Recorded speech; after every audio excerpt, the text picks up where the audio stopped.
بسم اللہ الرحمن الرحیم۔ آیت اللہ شمس الدین اپنی کتاب روزگاران میں استغاثے کا واقعہ بیان کرتے ہیں۔ عزیزان محترم بیان کرتے ہیں کہ یزد کے ایک بہت بڑے عالم دین تھے جو کربلا میں رہتے تھے۔ وہ کہتے ہیں کہ میرا جو ہے وہ ایک رشتہ دار تھا، میرے چچا کا بیٹا شیخ علی، وہ خود یزد کا عالم دین تھا۔ اس زمانے میں لوگ ٹریول جب کرتے تھے، حج پہ جاتے تھے تو مختلف جگہوں سے ہوتے ہوئے جاتے تھے۔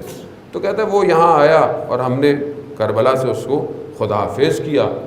کافی عرصہ گزر گیا، کاروان واپس نہیں آیا۔ میں پریشان، جب کاروان واپس آیا تو میں نے کہا کہ وہ کہاں ہے؟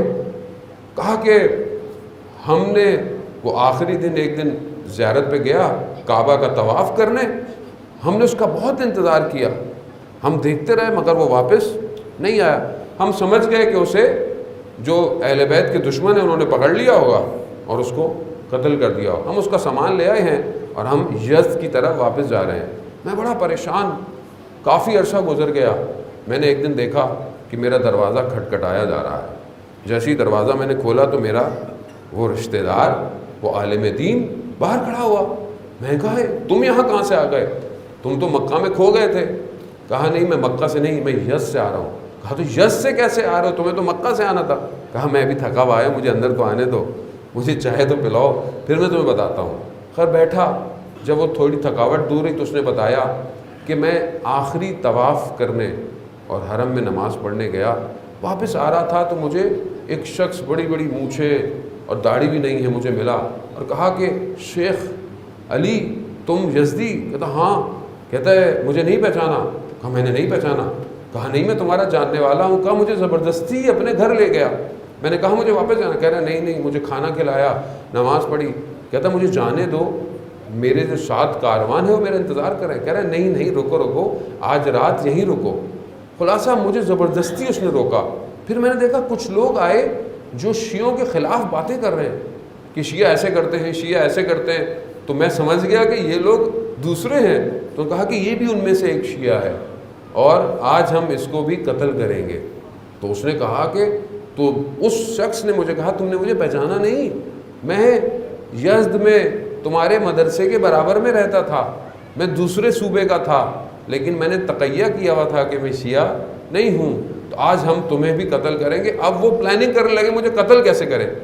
تو میں نے انہیں کہا کہ مجھے جانے دو۔ کہا نہیں، آج جانے نہیں دیں گے۔ تو میں نے اچھا مجھے 2 رکعت نماز پڑھنے دو۔ کہا کہ پڑھ لو۔ کہا میں یہاں نہیں پڑھ سکتا، مجھے صحن میں پڑھنے دو تاکہ میں خلوص اور اخلاص کے ساتھ پڑھوں۔ کہا میں نے 2 رکعت نماز استغاثہ حضرت زہرا پڑھی اور سجدے کے اندر 410 دفعہ یا مولاتی یا فاطمہ تو غیثینی، اے میری مولا، اے میری آقا، اے میری سید، بی بی میری مدد کرے۔ بی بی یہ میں نہیں چاہتا کہ یہ آپ کے دشمن مجھے اس طرح یہاں پر ختم کر دیں۔ کہا بس میں نے نماز پڑھی تو مجھے اچانک سے خیال آیا کہ میں چھت پہ چلا جاؤں اور چھت سے کود جاؤں۔ مولا نے میری سن لی تو مولا مجھے اپنے ہاتھوں میں لے لیں گے اور میں گرنے سے بچ جاؤں گا اور میں فرار کروں گا۔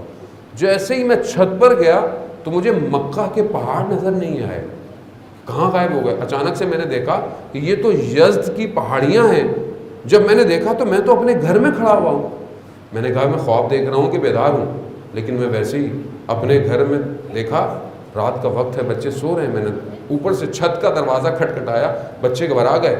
کہا کون؟ کہا میں تمہارا والد ہوں۔ کہا آپ تو مکہ گئے تھے۔ کہہ رہے دروازہ کھولو، میں تمہیں داستان بتاتا ہوں۔ عزیزان محترم، ایک نماز استغاثہ مکہ سے واپس یزد لے آئی۔ ایمان چاہیے، ایمان، سست دین نہیں چاہیے۔